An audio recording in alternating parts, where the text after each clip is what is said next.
Mr. Semen, bring me your glory. Semen Retention back once again with yet another video. We are relaxing here in some part of the globe. What we're going to talk about today, of course, we're getting into Theravada Buddhism. Yet again, it is the fall, and the fall obviously elicits a change, right? Because we need to talk about something that's a little pertinent. I realize that we talk a lot about Christianity on the channel. We talk a lot about semen retention on the channel, of course, and I'm going to continue talking about semen retention. That's not going to change. What, however, I'm going to do is I'm going to try to tie in the various religions of the world on how they support semen retention in one way or another. And even if there is no sort of validation or evidence physically that one should practice semen retention, you should be practicing it anyway. Energy is everything. You will do you well to build up your energy, one, and two, make sure that you are very, very aware and astute to all of the various outlets of that energy. Almost like some sort of a millennial budgeter, right? That lives in the East Coast or Seattle or San Francisco. Like, comment, subscribe, guys. We're gonna get into another chapter analysis of the Dhammapada right now, right? So the chapter that we're gonna talk about today is called The Path. Very vague, right? What is a path? We know on a literal sense, a path is essentially like a street, a route, a highway, anything that is, it's almost like a line, right? The line in geometry that connects two points together. Or just that a line is just a line for the most part, but that could be a path too. What is the most effective path to enlightenment? It may not be even a physical path, right? Or a literal path. It's a metaphorical path. So I think the Buddha here is going to be talking about the path, what it means really. Naturally, as someone that's aspiring to be enlightened, I'm trying to get as close as I can. I'm going to try to analyze this chapter for you guys and bring a reference to semen retention in it. So let's get into it right now. Of all the paths, the Eightfold Path is the best. Of all the truths, the Four Noble Truths are the best. Of all things, passionlessness is the best. Of men, the seeing one is the best. He's being so prideful, this one, the seeing one, Buddha.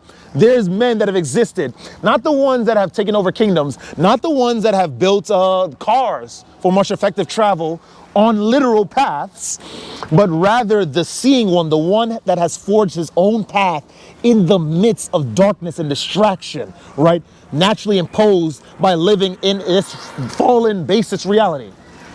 Then he talks about the Eightfold Path. We're going to clear up this thing right now. We're going to be a little bit descriptive. What is the Eightfold Path? The noble Eightfold Path, because there's a whole bunch. I'm sure there's a lot of people playing around, making up their own Eightfold Paths. But the noble one, the right one, or the 8 right paths, is an early summary of the path of Buddhist practices leading to liberation from samsara, the painful cycle of rebirth in form of nirvana. What the heck does that mean, right? What is samsara? I'm going to be very, very quick with my explanation because this chapter is a little big. It's a little grand, right? The path in the Dhammapada. Samsara is the endless, perpetual, eternal cycle of living and dying. Based on what you are reincarnated as, right? Because samsara is the continuous reincarnation, dying. Based on what you are reincarnated as, it is based on your karma. It is based on the negative karma that is contained within your soul, that is contained within your spirit. It doesn't take some sort of mad scientist or some college professor to figure out that clearing your negative karma by all means sort of ceases samsara for the individual. Just in case you need a little bit of help, Buddha created this noble Eightfold Path in order to help us poor, unfortunate, destitute, lacking, uncontrolled, licentious souls to liberate ourselves from the cycle of death and rebirth. So what it is, I'm going to be quick, consists of 8 practices. Right view, which is objective view, which is a view of the objective reality and its direction, its trajectory. Right resolve, seeking to be a good person, ethical, right? Right speech. That means you are not speaking to insult others. And if it happens to, based on their fallen states, I think that it's not necessarily your fault, right? I mean, granted that you are, speaking in an objective uplifting way. Right conduct, being ethical, right livelihood, of course, that is has to do with the practices that one is inflicting upon the body, right? Sexual control, sexual continence. Right effort, that means that you see something that needs to be done, you do it.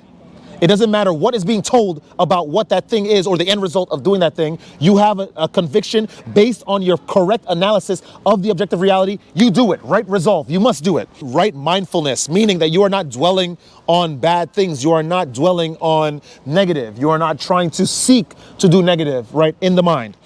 And right samadhi, which is meditative absorption or union, right? That is the Eightfold Path.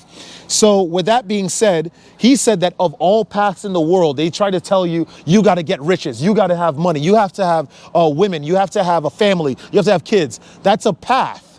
That's an interesting path, and it will get you success in this world. But rather, and you look at it in the bigger picture, right?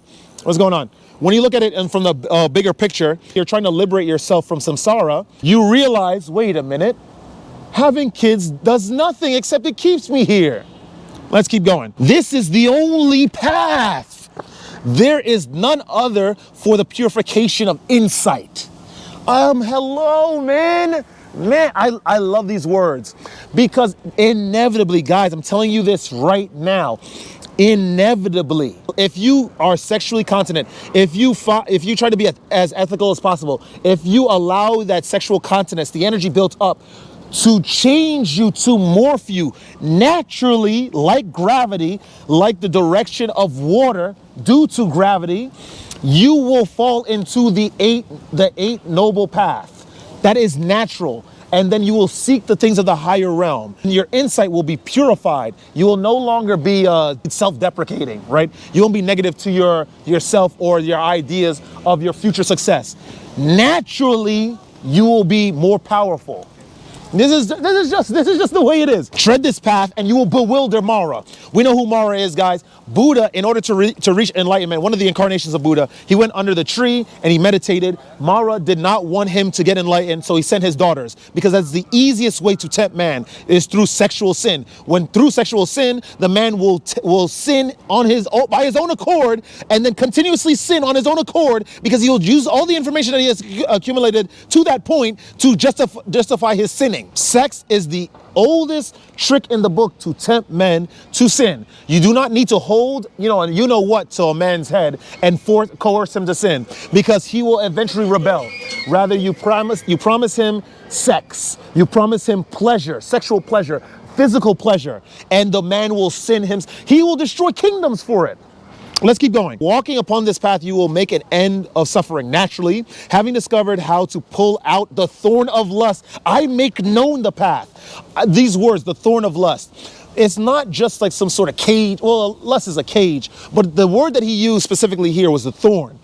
It's like a thorn at your side. It's annoying, but it's always there. It's hard to take out because it's just prodding you all the time, pricking you. You yourselves must strive. The Buddhas only point the way. You can lead a horse to the water, you can't make him drink. Those meditative ones who tread the path are released from the bonds of Mara. Naturally. If you contain ethical conduct, ethical mindfulness, the right samadhi, you are sexually continent. You are not seeking the things of the world. All conditioned things are impermanent. When one sees this with wisdom, one turns away from suffering. This is the path to purification. All things that are conditioned, things of the world, these physical things, that sentence even stretches onto ideology, right? That families are important. Even in the kingdoms, the animal kingdom, there are families, there are children. Those things are not important in the slightest if we're trying to be ascended men.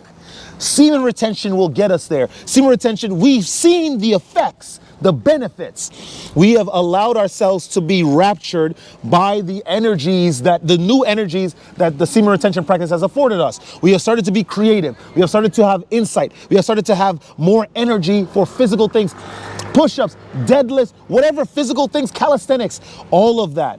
We are trying to be ascended. This world is fallen. This world is destroyed. And if we continue at its same trajectory, everything will pass away.